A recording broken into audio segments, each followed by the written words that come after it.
Voilà, c'est tous ces insectes qui attaquent nos plantes. Des insectes qu'on n'observait pas avant, parce qu'on parle actuellement des phénomènes des changements globaux.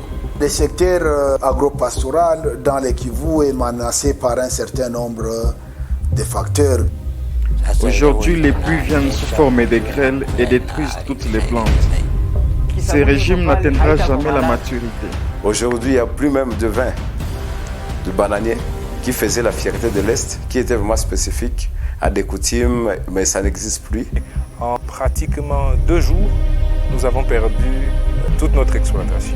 Je peux dire que l'agriculture est menacée par d'abord le développement de la cité. Quoi que nous fassions, il n'y a pas moyen de récolter des maniocs avec ces racines. Regarde comment ils sont petits, il n'y a aucun espoir de trouver du manioc. Dans notre pays, la RDC, l'agriculture est menacée alors qu'étant le principal moyen de subsistance de la population rurale dans la partie Est. C'est comme ça que vous avez des gens qui ne savent pas quand est-ce qu'il faut planter. Certains plantent plus tôt et donc à la fin, les pluies viennent tard et ils ont planté plus tôt, les semences vont sécher. Et tout ça, la conséquence, c'est juste une insécurité alimentaire qui va cesser de s'accentuer du jour au jour. Ensemble avec les experts, nous partons au cœur du problème.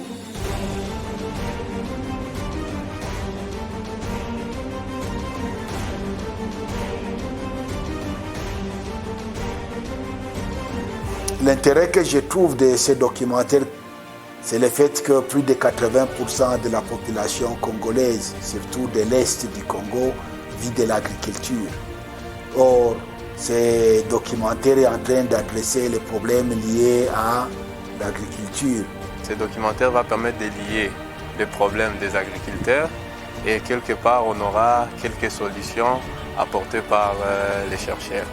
Il y a cet intérêt parce que les spécialistes, les experts vont apporter des réponses à des questions qui sont soulevées par les pratiquants sur le terrain.